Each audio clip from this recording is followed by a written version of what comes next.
topics and opinions expressed in the following show are solely those of the hosts and their guests and not those of W4CY Radio, its employees, or affiliates. We make no recommendations or endorsements for radio show programs, services, or products mentioned on air or on our web. No liability, explicit or implied, shall be extended to W4CY Radio or its employees or affiliates. Any questions or comments should be directed to those show hosts. Thank you for choosing W4CY Radio.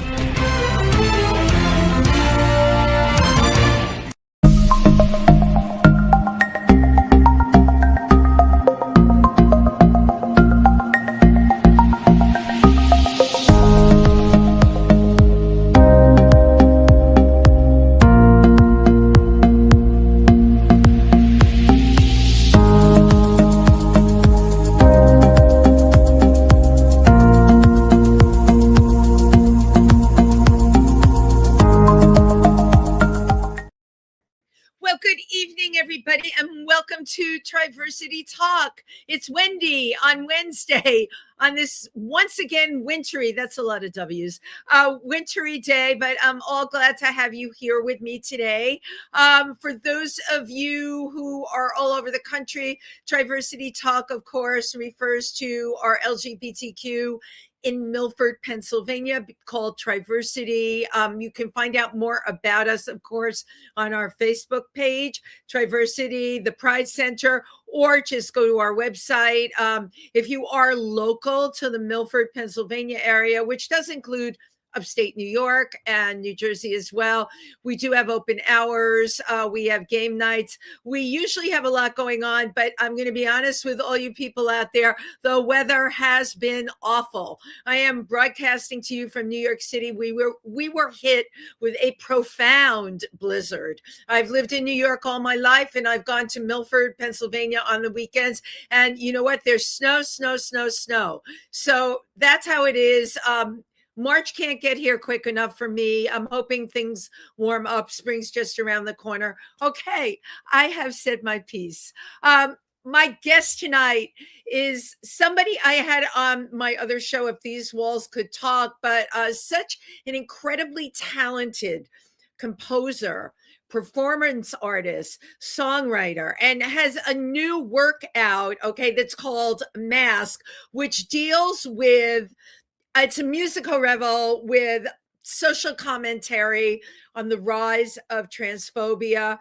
When I understood the theme of this show, I said to him, you have to come on Triversity Talk. So without further ado, please welcome Jericho D'Angelo. And there you are. It's like magic when it works. It is like magic. Do you like my glasses? These are like my nerdy glasses. They make me look smart. Here's what I do. Looky, you know what? I'm going to make a point. I put them on. When I want to look pretty, I take we're all my eyes are pretty, but let's see your eyes. They're fine. As long as you can see me, and you know what is most important? I want to see you. Amazing conversation that we're going to have. So first of all, thank you for coming on Triversity Talk. This is my second show that you've come on. I love Jericho. I love what you're doing. And when you started to go into deeper with me as to what Masque was about, and I asked you about the transgender themes in the show, I'd like you to just share a little bit about Masque with our audience. Yeah, well, Masque is a musical in development based on Edgar Allan Poe's Death of the Red Mask. And it's set in modern times. It's an adaptation, written book and lyrics written by Patrick Thomas McCarthy, my partner in all of this. And it's set in a bunker under the ground where these people have gotten together to ride out a perfect storm of a viral plague of love. So the bunker is owned by a billionaire, and he's invited all his closest family and friends to ride out this virus. And on this night, it's Halloween. And he has asked his closest family and friends to entertain his other guests in the cabaret setting that he had installed in the state of art bunker. But his daughter, now we're getting to it now. His daughter, Evie, insisted on bringing her boyfriend, who's her secret fiance, by the way. But her boyfriend is a transgender man. And her father. First of all, I really love all of this because you're right. It is set in modern day times because, the bunker, transgender partner, the fact that, a billionaire, of course, is hosting this thing. You've even got like the theme of cabaret in there, which is because you can see this, right? I can see the whole set. Yes. I'm glad when I read Patrick's script. I thought it was so visual that I totally got it the minute Prince really hates Adam, and that's where the struggle comes in, the conflict comes in. So Prince is he's the owner. He's the billionaire owner. Prince is the billionaire, and not based on any real people now. Right. He's the billionaire owner of this bunker who hates trans. There you go. We can just, take this like right into the State of the Union address last night. I'm sorry. I digress. Okay. So what made you decide to go in that direction, Jericho? Well, I mean, the Patrick came to me with all of this already written. Right. This had been brewing with Patrick for many years. I think I recall because he came on the other show with you. Yeah. I recall him saying that. But do you feel like with Masque, its time has come now? Because I know Patrick worked on it for a very long time. Yeah, it was almost prophetic, wasn't it? I swear to you, I was just going to say that. I was going to use more flowery language. Like it's like he looked into a crystal ball. Yeah. Right. And he saw this vision. Yeah. It is. All of those themes are really current themes. And as a matter of fact, if you look at some of the current films, I just viewed One Battle After the Other. That's got the whole bunker thing in it, the billionaire theme. Yeah. They talk about non-binary in there, pronouns and everything. So you know what? Your timing is really perfect on this. Yeah, it seems like a wave that we're riding. It really does. It was almost as if it was meant to be. So do you think, though, by raising awareness in the arts like this, how do you think we can affect the heartland of America, especially with like this week, I'm sure you heard, but NYU is no longer, and they're not even the heartland of America. They're here in New York. They're no longer giving gender affirming care to minors. They were never doing surgeries over there for minors. Okay. But, they were providing the needed hormones and whatever else was needed with parental consent. That just ended this week, and parents are very, very freaked out. How do you think, using our art can help change a mindset? I think music and art taps into that part of us that is our soul, our heart. It's a place that we can share common ground in sharing what we feel. Right. And okay, I'm going to call you out on that one. You just said what we feel, right? Yeah. I'm going to give you my cockamamie theory on what we feel because of what I feel is going on in the administration right now. Yeah. The people that have jumped on his bandwagon, they make fun of people that have feelings. All right, they give names like snowflakes. There's bullying, mocking. So, how do you think you reach people like that to get them to feel? Well, I'm not trying to reach people like that. I think people like that are unreachable. Unreachable, okay. I would hope that what I do in any of my art affects the people it's meant to be shared with. The ones that will get it, the ones that will know that they'll tune into what I'm doing and know that they're not alone. Because Masque is not a sledgehammer to make you this or that or believe this or that. Absolutely. It's to show you that it's called Masque for a reason. It's about Halloween masquerade for a reason. It's to invite the audience to look behind the mask and see that the form behind the mask, the essence behind the form, might not be so scary after all. The other might not be so scary. Right. And That's an important thing. And I read you saying that the other may not be so scary. And here's where I think a piece of art like what you've created can come in by opening up people's minds, right? To what they see initially, there may be something more. And that something more is the other. And the other is very okay. Well, that's the commonality that I was talking about that I'm trying to tap into. That's the feeling I was trying to tap into, because if anybody has ever felt like the other, if anybody has ever felt like the outsider, or, not liked because of who they were authentically, right, then they realize that this is not just a trans issue. This is not just an LGBTQ plus issue. This is all of our issue. We all want to be loved. We all want to be accepted. We all want to be able to move through life fully, right, and be our authentic selves without being hated and, God forbid, loved. Yeah, really. So, I am going to ask you a personal question because Sure. I connected to it because I was the kid that just felt like they didn't quite fit in, who would have to push their way in at the lunch table, sometimes eat lunch alone. Were you that kind of kid too? Well, I spent my lunches going to the auditorium and practicing on the piano. So I didn't engage in lunches at all throughout all of my middle school and high school days. So I was always a loner. I was always practicing. I was always rehearsing while the other kids were playing. So yeah, I was that person. I was that person that, was the outsider.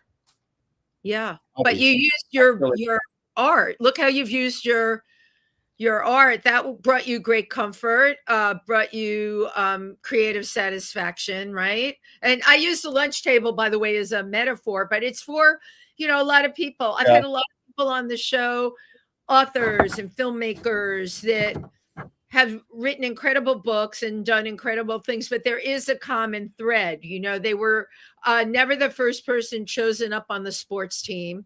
Yeah. They had something creative that they were doing, and they would focus on that. And their worth came from there, their satisfaction and their confidence.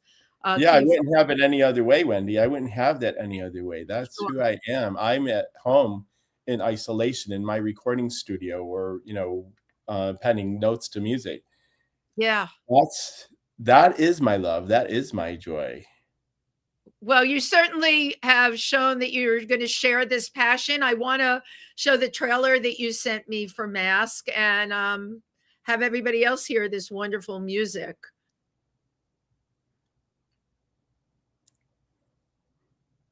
Which is coming momentarily.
Beautiful. You know, Jarek, I love the video. Thank you. Thank I you. That was so fun to I do. have an earworm with the oh yeah, oh yeah, oh yeah. It is stays in my head. That's great. That's fun. That was one of the Yes. musical pieces that I've done so far.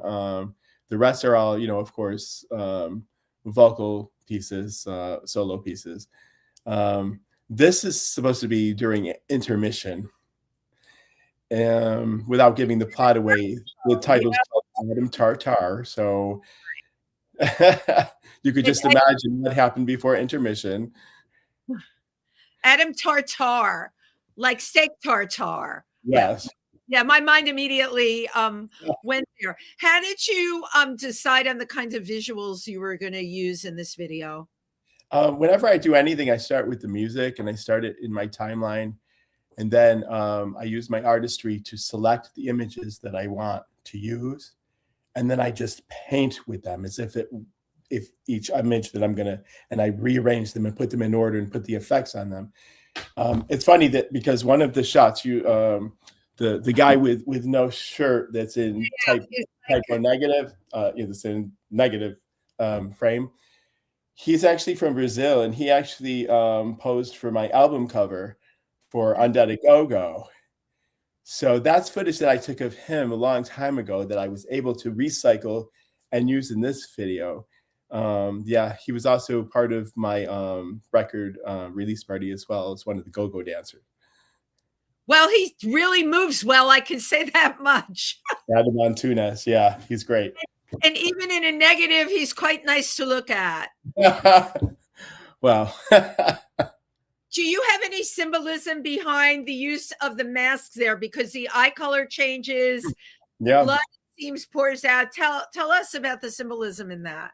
The symbolism is that we all wear masks, whether it's our identity, what we identify with, who am I, what do I like, your voice, your body, your skin, your looks. It's all just a mask.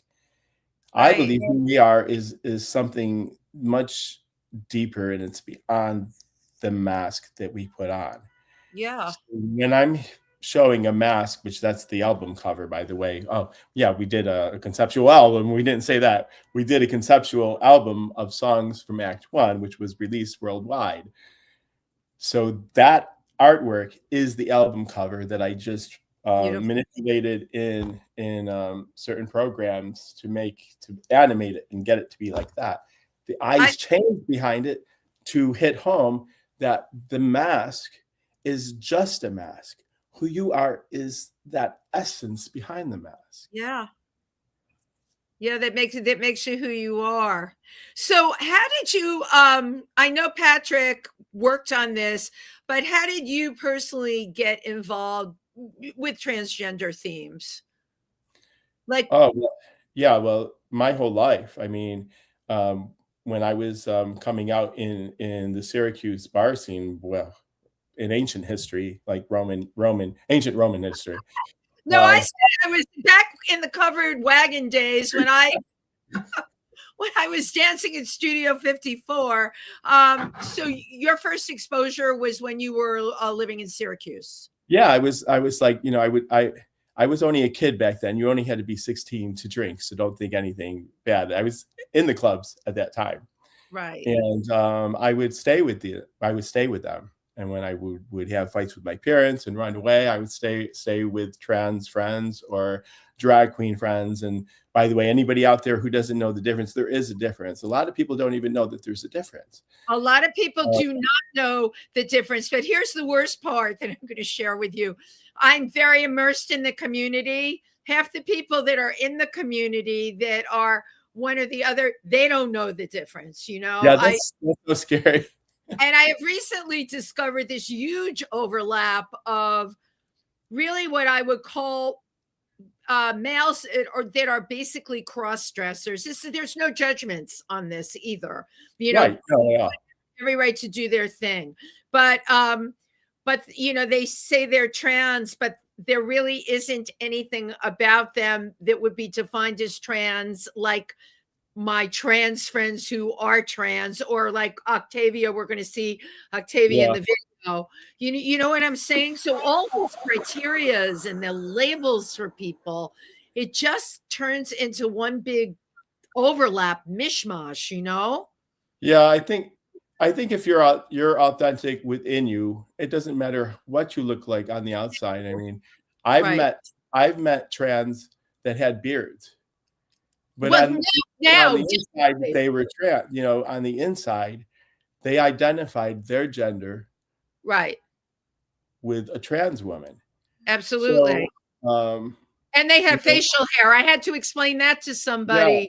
And then people get into arguments with me. So now, you know what? Now I just like go save my breath because it's like just let everyone yeah, live, for God's yeah, sake. yeah. I know when you had a fight with your parents, your trans girls and your drag queens, offered you comfort and made you feel wanted. Oh yeah, I remember. There was one friend of mine, Louise, who had in the park. Remember, I got really drunk one night and I ended up on her sofa, but I ended up naked. So I took a towel in the morning and I remember climbing up on the sofa with this towel wrapped around me, jumping from there to the bed to get to my clothes. And I hear her saying, "Oh, you get it, Tarzan. You get it." Right. I love it. Right. Those were my memories. Yeah. It carried through into the 90s, with my friendship with Octavia St. Laurent from the movie Paris is Burning, who I wrote songs with Michael O'Hara. And I actually produced a video montage of her that went viral worldwide. People are taking snippets of it worldwide. I've sold audio of that to HBO, the TV series Legendary, to other recording artists and trans recording artists who wanted to use parts of it for their albums. It lives on. Anyways, I produced that in like 1993. And wow. It's a wonderful, wonderful piece. As a matter of fact, you brought it up. I'm going to show a couple of minutes of it because the piece itself is like what, six minutes? Like it is. It's it's kind of long. Yeah. I never. No, it's not long at all. I just get to do a few minutes of each on the show. So sure. I love that video, Jericho. So yeah, let's take a look at Octavia St. Laurent from Paris is Burning.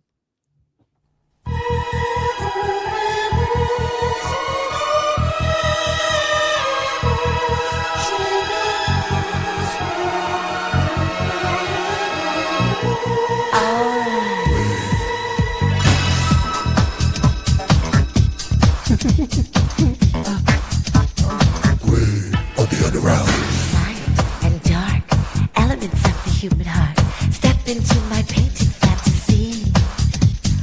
Wind and rain, breathe the prayer and feel the pain. My life was born a mystery. This is me. You understand? No, I'm not a woman. No, I am not a man. I am Octavia. She is a queen of the underground, mistress of the underworld. I am the queen of the underground. I'm the chosen one. I'm a boy and a girl. Light and dark, elements of the human heart. I am a girl with a little extra. I'm extremely emotional. I'm extremely sensitive. I love myself for what I am and who I am. I'm beautiful, I'm talented, and there's no woman out there that can stand next to me. And if they can, bring it on down. Step into my painted fantasy. Wind and rain, breathe the prayer and feel the pain. My life was born a mystery. I am the queen of the underground, mistress of the underworld. I am the queen of the underground, the chosen one. I'm a boy, I'm a girl, I'm the queen of the underground, mistress of the underworld. I am your queen of the underground, the chosen one. I'm a boy And a girl.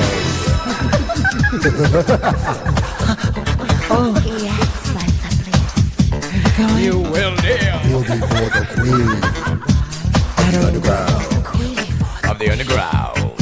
only reason why they keep girls like me in the closet is because I'll change everyone's way of thinking about our lifestyle. Personally, I think homosexuals are the most creative, intelligent, and the most social people out there. Yes, we make mistakes, but they make mistakes too. People are so busy wasting their time bashing faggots when they can be doing something a lot more positive. These are the people you have to worry about. Our whole fucking world is being run by perverted undercover fags that run around talking about how straight they are. You got big time celebrities that go around in their cars picking up transvestites, having sex with them, and then getting on national TV making fun of them. Everything you do in life is like a boomerang. When you throw it, it eventually comes back. Don't fuck with me.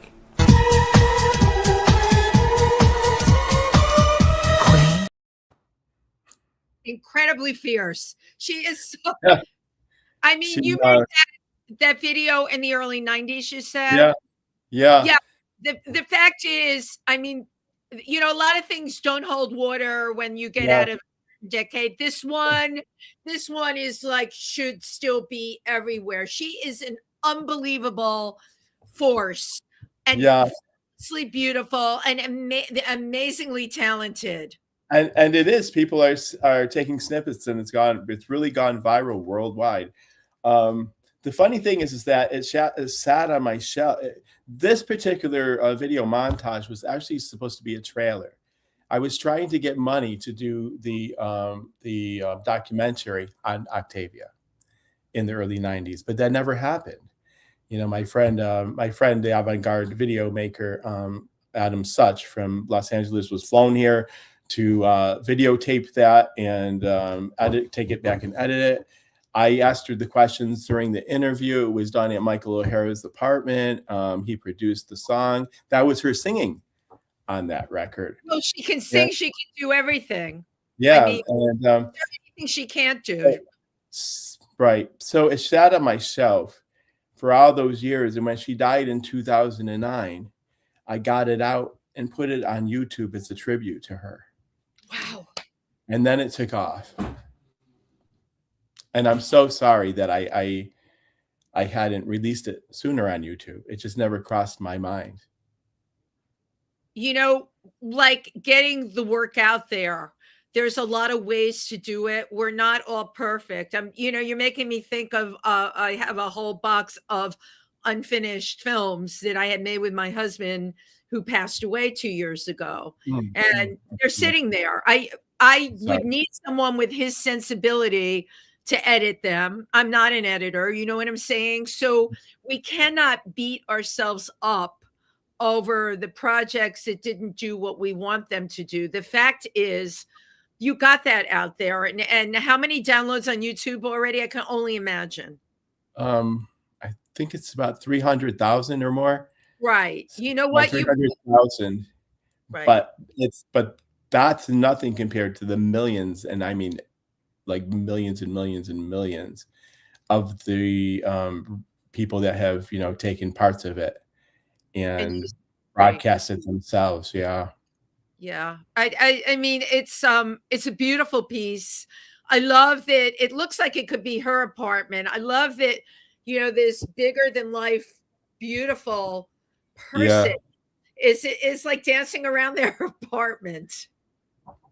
Yeah, she was very strong. She was very brave. And I think that is her contribution to my life and to a lot of people's lives, is that she gives people permission to be who they are, to be brave enough, because it takes bravery to be who you are. And she was doing it in a time that it just was so much worse than today. And then now we're going backward again. And I wish she was around. Yeah. Yeah, I know. But you know what? That piece is out there, which is really great. What did she die of? She died of cancer. She got cancer. Yeah. And the funny thing is, we hadn't talked for several years. And, you know, of course, she lived in New York for all those decades. But I was living in upstate at the time in the Finger Lakes region. And when I found out that she had cancer, Michael gave me her number and I called her. And she was so glad to hear from me. And it just so happened that she had been living through the chemo and the radiation and all this, in a city just 45 minutes from me, Syracuse, New York.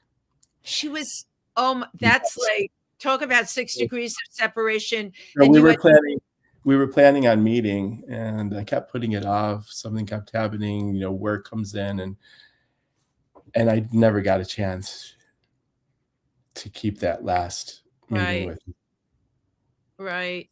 So that's why today I just if you have the moment, seize that moment, because you just never know. I was going to say, was knowing her and creating this piece about her, did it ultimately, it was life-changing in how you saw things? Knowing her was life-changing. Yeah. Absolutely. Just being around her, anybody that knew her, she was tough as nails, but there was a vulnerability. There was a vulnerability about her as well. You can see it in there's moments when you look behind her eyes, right? Here we go with the mask again. Yeah. If you look behind her eyes, there is fear and vulnerability. And she developed this, this toughness. Yeah. But obviously as a reaction too, I see something like that and I wish this person were still alive. I love to know, who were you when you were a kid, Who were you when you were little? Yeah, well, those were the questions I asked. It never made it into the video montage.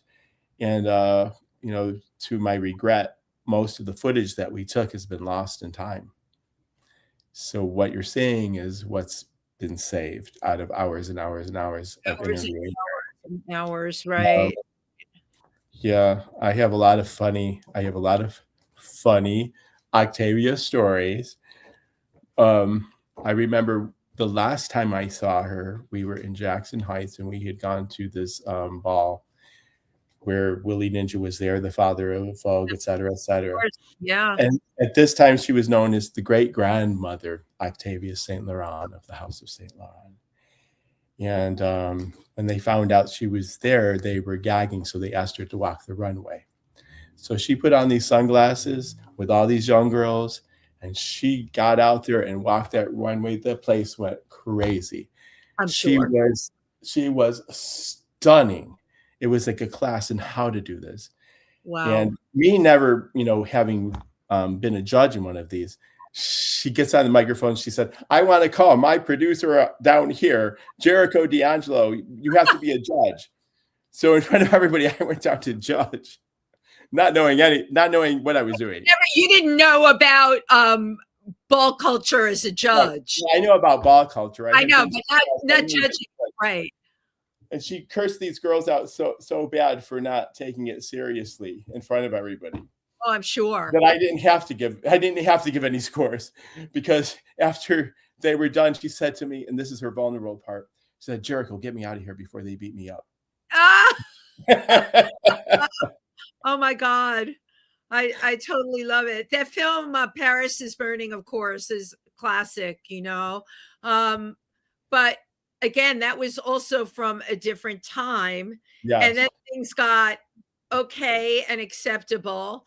And now, like you had said it earlier in this interview, I feel too that we're definitely going back. However, I feel now we have more and more allies for the trans community. And I think that I know I spend a lot of my time trying to create that, in my world, trans is just like anything else, Right. it's like who you are, who I am, it's just a part of a person. And again, I wish I had better language to try and explain that to people. I have someone I'm working with now who's been on the show, female to male, amazing person. We're working on a documentary together, and we all go out in my group. My group is everything. Allies, gay, couple of trans people, female, male.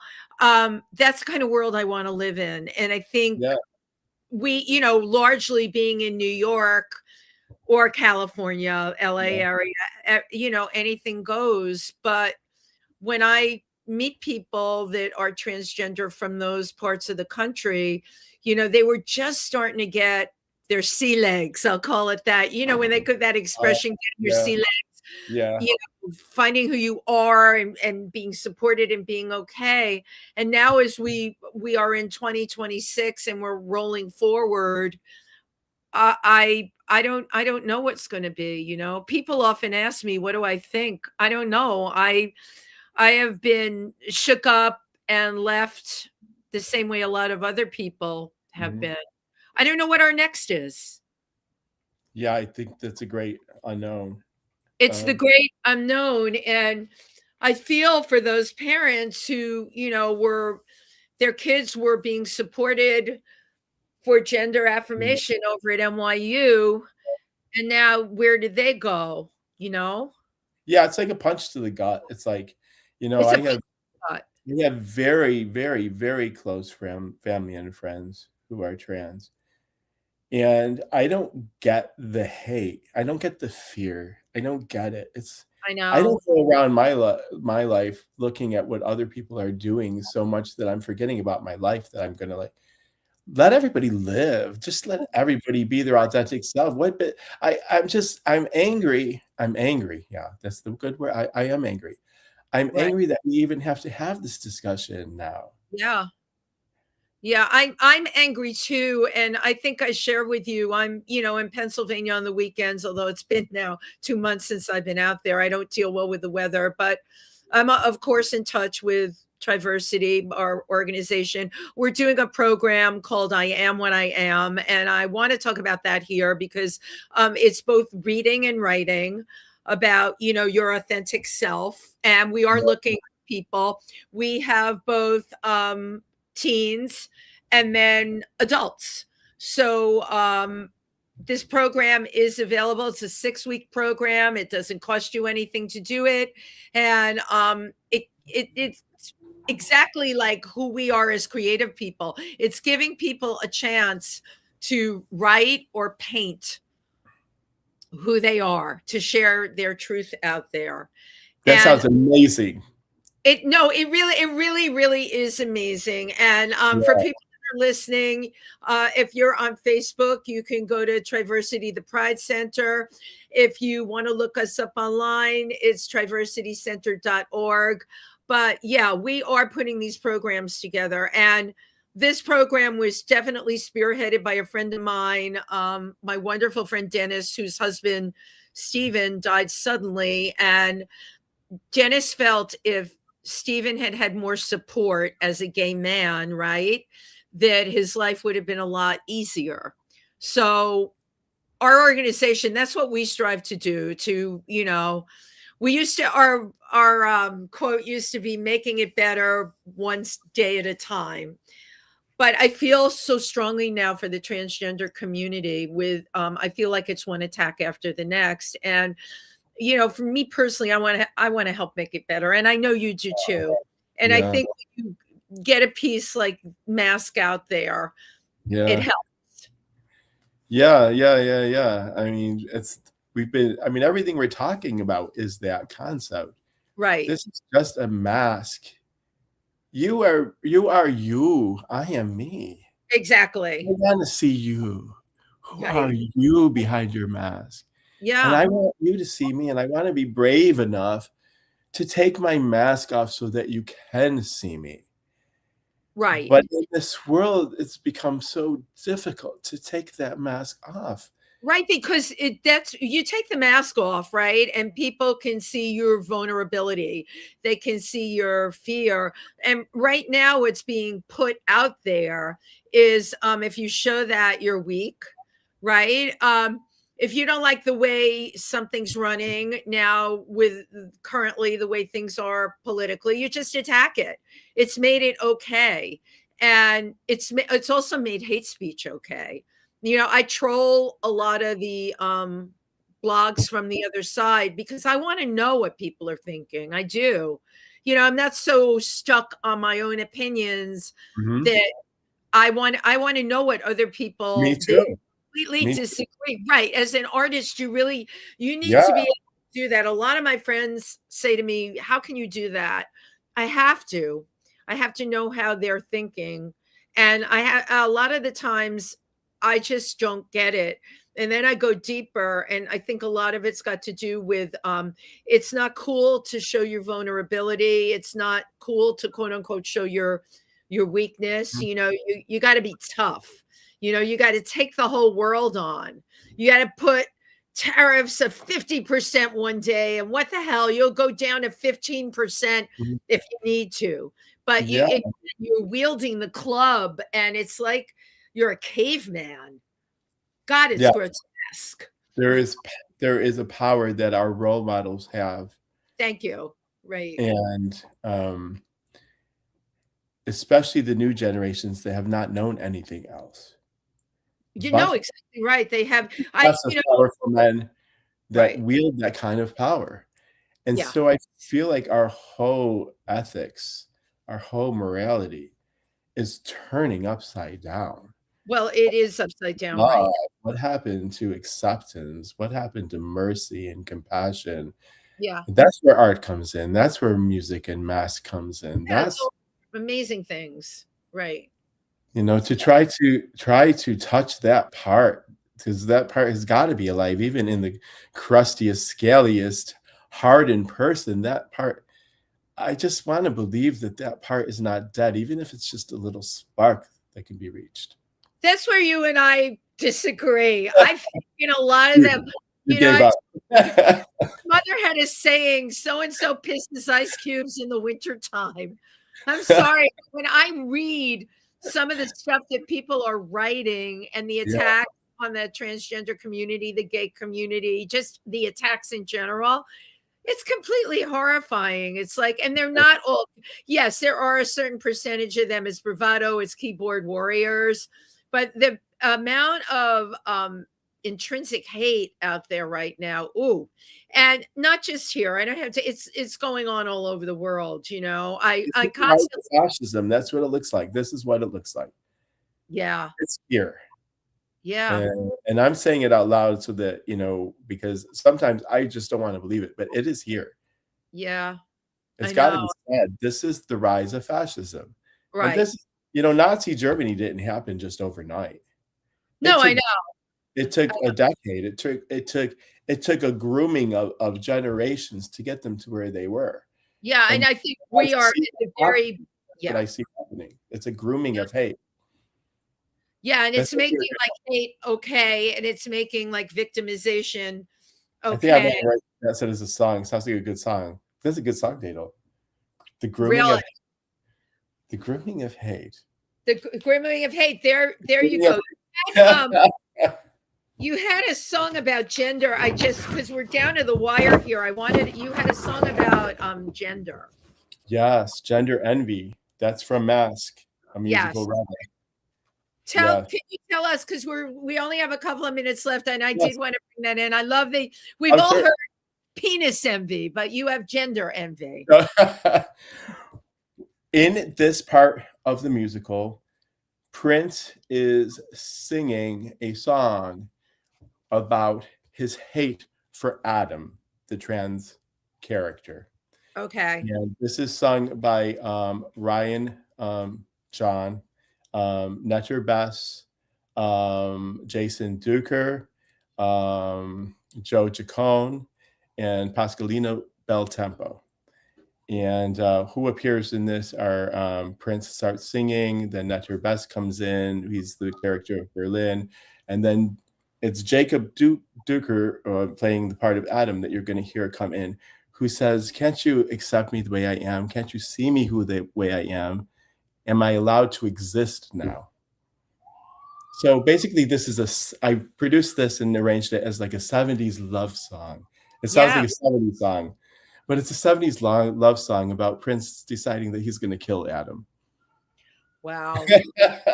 Wow. It's really a song about potential murder. Yes. Cloaked in a very nice love song, though. Right. Cloaked in a beautiful love song. So Jericho, I got like a minute left. What's next with Masque? How do we find out more about it and what you're doing with it? Well, we're continuing to workshop it and to show it around, to develop it, to fine tune it before we take it to the next level. We've got to get, all the I's dotted and the T's crossed. And Right. That's between me and Patrick. Sure. So that's what we're doing now. I mean, we've been working together for about a year and a half, 2 years. But usually it takes about 6 or 7 years. I think I remember you saying that. I'm a very impatient person, so I have to wait 6 or 7 years to come see this on Broadway. No, we're trying to speed this up a little bit. Thank you, Jericho. I from the bottom of my heart, I really appreciate that you're doing that for me. Anything Love for you. what you're doing, love what you're working on, and I love how you see the world. So, thank you for coming on the show and sharing all of this great stuff with us. I always like to take a picture when we're on the computer. It's so hokey, but I do it all the time. Yay. Okay, so look at my camera and cheese. Cheese. Cool. How can people find out more about you? Where do they have to go online? So you support us by going to masque-musical-revel.com. Masque-musical-revel.com. Okay. And you will stay in touch with me so I can follow the progress and when you're workshopping it and need audience and all of that. I just feel like I, attended like the bris of this baby. And absolutely. Absolutely. Yeah, definitely. We're going to keep in touch. And you're so beautiful and you're so smart and you've done so much. Maybe I want to do a documentary on you. Maybe I want to do it. I love it. On you. That's so funny. It would have a lot of animals in it. 2 rabbits, a cockatoo, and a chihuahua. Absolutely. They're in. Thank you, Jericho, for being here.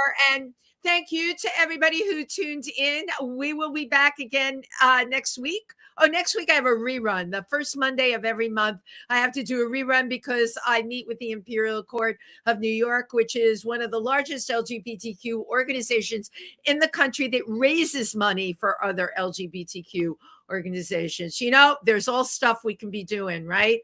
And if you're in New York City this Sunday, I'm performing at Industry Bar in the disco show.